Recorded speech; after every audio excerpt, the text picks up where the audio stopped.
que je suis entourée de mes meilleurs amis. C'est très très difficile de mener un débat quand on aime des personnes, on ne les sert pas toujours, et quand on les connaît tellement. Mais enfin, vous avez là quelque chose comme les trois mousquetaires. C'est peut-être avec Jean-Noël 30 ans d'amitié, 30 ans d'amitié. Au moins. Au moins. Un peu moins avec Mohamed Aïssaoui parce qu'il est plus jeune, mais l'amitié, l'admiration dès son premier livre, enfin des Furcy, oui. Voilà, comme ça. Et puis l'amitié qu'il y a entre les deux, je ne suis pas sûre que ça va être le meilleur des deux. Car nous sommes d'accord sur tout. Je voudrais penser à ce festival en voyant le nombre d'auteurs d'origine nord-africaine et surtout algérienne. On a eu Mokhtar Hamidi, qui parlait arabe sans savoir s'il était algérien ou marocain. Il y a Mohamed Aïssaoui, qui est un vrai Algérien. Oui. Il y a Jean-Noël Pancrazi, qui est un vrai Algérien aussi, mais qui va parler de l'Algérie le mot est gros, il m'excuse, en nostalgie. Il va écrire sur l'Algérie depuis la France, dans ce chagrin et dans cette douleur, dans cette amitié, dans cette empathie qu'il a pour l'Algérie et pour les Algériens. Il y a Mohamed Aïssaoui, dont j'ai dit qu'il était un Algérien, mais il est plus qu'un Algérien, il est un Algérien français ou un Français algérien, plus français qu'algérien d'ailleurs, dans ses décisions. Il est un Français du Figaro. Oui. C'est pas n'importe quel Français. N'importe quel Français. Il est un Français du Renaudot. Donc, on ne pourra pas dire qu'il n'est pas intégré. Hein. Ça, c'est vrai. Et pourtant, sa mère était analphabète dans les deux langues. D'où se retrouver une famille en français, se retrouver un père en littérature, et d'où ce lien avec Camus.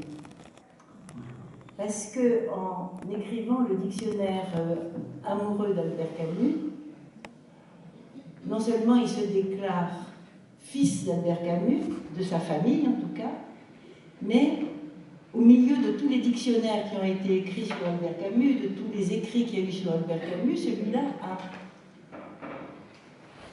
deux caractéristiques supplémentaires.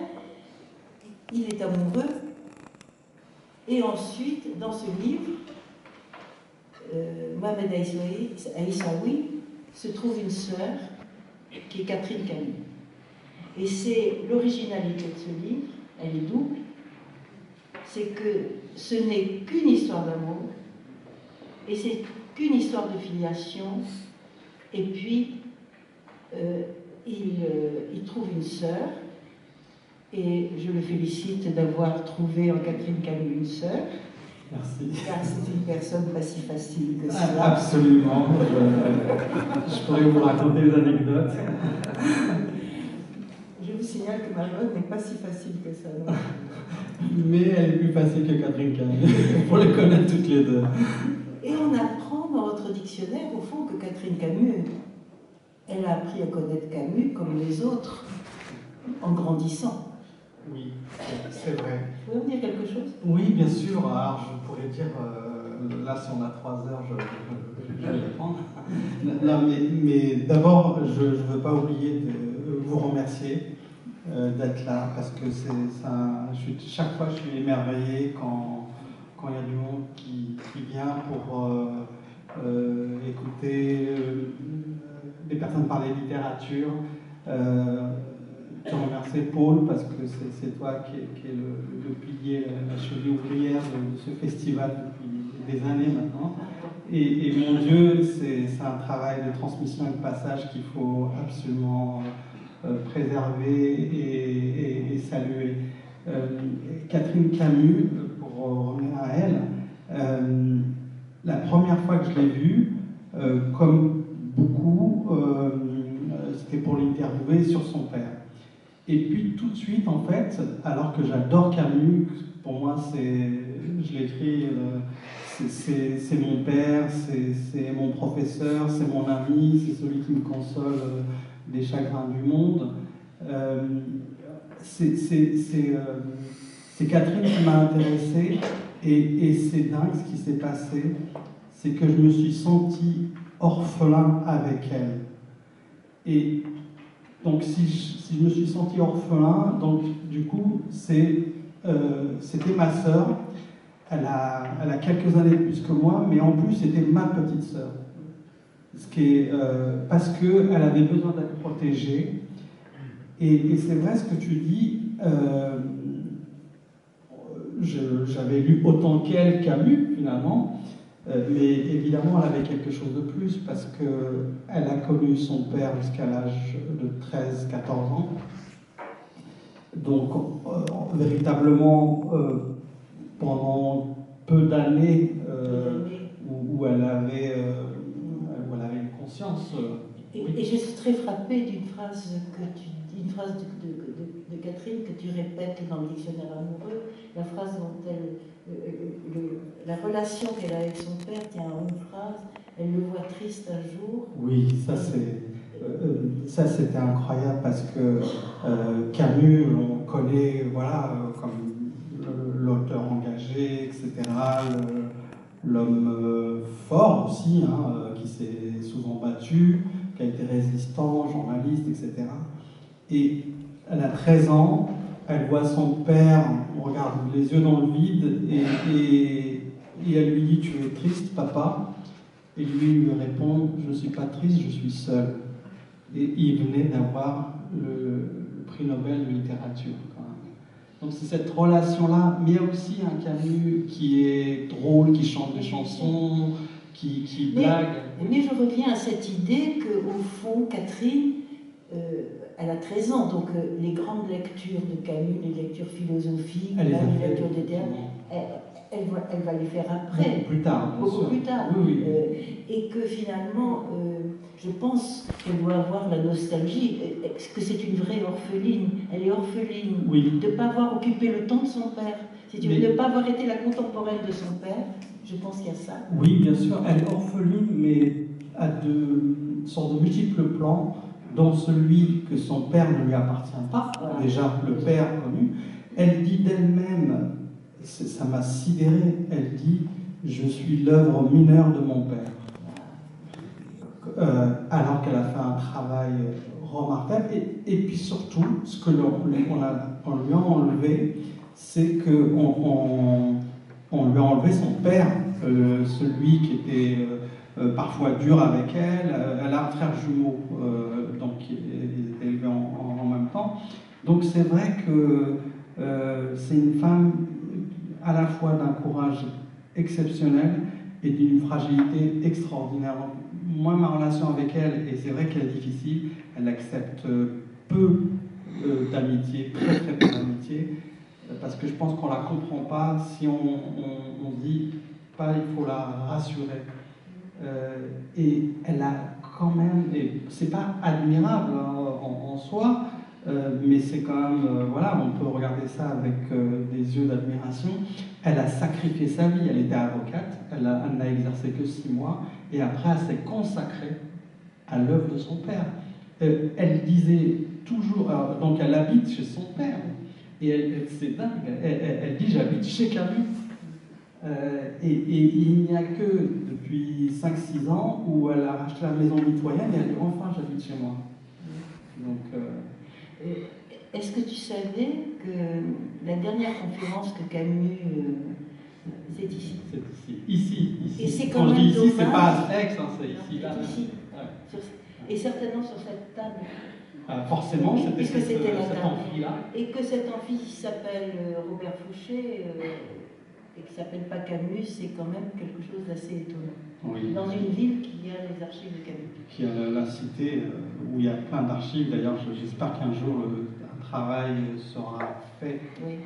Mais parce que on m'a rassuré, on m'a dit que ça allait commencer, ça allait être fait. Parce que ce qui est extraordinaire, c'est que tous les écrits de Camus apportent quelque chose. C'est-à-dire que c'est souvent, il y a beaucoup de correspondances. On a vu ce que ça a apporté, la correspondance entre lui et Cazares, mais entre les autres, entre René Char et lui, entre Louis Guillou, entre Malraux, entre Martin Dugard. C'est incroyable, il y a une œuvre de correspondance. Quels sont les amis de Camus et ses proches? Bon, il va en changer parce que il est mis au rencard du couple important de l'époque, des Lumières de l'époque, oui. C'est-à-dire que c'est un peu le contraire d'un Sartre et du oui, Devoir. Et quel est son entourage fidèle, aussi bien dans la maison d'édition que dans les liens d'amitié? Alors, il y a les amitiés qui n'ont jamais changé, c'est René Char, Louis Guillou. Il y a une amitié qui s'est développée petit à petit parce que c'est son propre professeur, c'est Jean Grenier, oui. Philosophe, à qui c'est émouvant quand on y pense. Il lui donne un texte et il lui dit: est-ce que je peux écrire? Je lui demande ça, alors qu'il c'était un surdoué. Ça, j'aimerais bien qu'on le dise, parce que, par exemple, avant de publier chez Gallimard L'étranger, le mythe décisif, il avait publié 2 recueils de nouvelles chez un petit éditeur algérien, Edmond Charlot, petit par la taille, et c'était 2 recueils de nouvelles juste fantastiques. C'est L'envers et l'endroit, et puis Noces, qui est un texte formidable. Donc, les professeurs, et même très petits, puisqu'on a parlé de son professeur, voilà, son instituteur, à qui il a dédié le prix Nobel de littérature, ont tout de suite remarqué son style, son talent, voilà, et il demande à Jean Grenier: est-ce que je peux écrire? Et parce que nous savons tous, un jour, quand on écrit, qu'il faut que quelqu'un donne l'autorisation. C'est pour ça que je voulais que vous en parliez, ça. Parce que comment on s'autorise Comment on s'autorise? Il faut qu'il y ait... Alors, ça peut être l'éditeur qui prend le livre, mais la plupart du temps, c'est une personne avant qui donne l'autorisation. Bien sûr, surtout que Camus, rappelons-le, était dans un milieu très très modeste, donc il ne connaît pas le milieu de l'édition. Il commence à connaître le milieu du journalisme parce qu'il est journaliste à l'âge de 20 ans, mais le désir de publier un roman et même des essais, il lui fallait l'autorisation. Jean Grenier, il fut son professeur de philosophie. Et il va faire des échanges, et c'est à partir de là que naissent les recueils de nouvelles, et ensuite L'étranger, publié par Gallimard. Et il faut se rappeler l'époque, Camus ne savait même pas que son livre était au comité de lecture. Et au comité de lecture, il impressionnait des gens comme Malraux, comme Jean Paulhan, qui dirigeait à l'époque la NRF. Et c'est-à-dire qu'il est en Algérie, son manuscrit, on n'avait pas de copie à l'époque, traîne dans le comité de lecture. Il va être publié sans que Camus le sache. Et puis il y a cette explosion, parce que c'est très vite un succès, qui est salué, une des plus belles critiques, parce que vous avez parlé de Sartre. C'était une critique de Sartre sur une vingtaine de pages, et puis d'où naît une amitié. Après, on sait ce qui s'est passé, mais quand même, il faut raconter ça. Est-ce que chez Gallimard, il y avait déjà des notes de lecture secrètes? Oui. Est-ce qu'on a levé le secret oui, sur les notes de lecture? La meilleure note, et puis c'était Malraux en disant ça sera un grand écrivain. Oui. Voilà, tout de suite. Et Paulhan dit la même chose. Et il y a une troisième ou non? S'il y avait une troisième personne, dont j'ai oublié le nom parce qu'il fallait plusieurs personnes. Et de toute façon, il y avait une unanimité, c'est-à-dire une unanimité au point où, loin de Paris, Camus dit « je voudrais ». C'est-à-dire que quand on est jeune et qu'on veut publier, on pense à son premier roman. On se dit bon, si mon premier roman peut être publié. Mais Paul, là, il veut construire une œuvre. Il a 20 ans, il veut construire une œuvre. Il dit voilà, je voudrais que Gallimard, qui est tout petit, et Gallimard publie mon cycle de l'absurde avec l'étranger et le mythe de Sisyphe. Il y aura le cycle de la révolte avec la peste, Caligula, pardon, c'est dans l'absurde, une pièce de théâtre et l'homme révolté.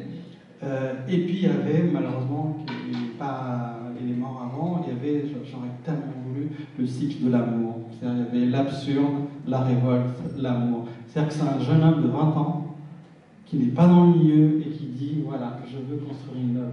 C'est extraordinaire. Par quel livre, quel est le premier écrit de Camus que tu as lu, la première rencontre avec Camus? Elle est classique, c'est celle au collège avec l'étranger.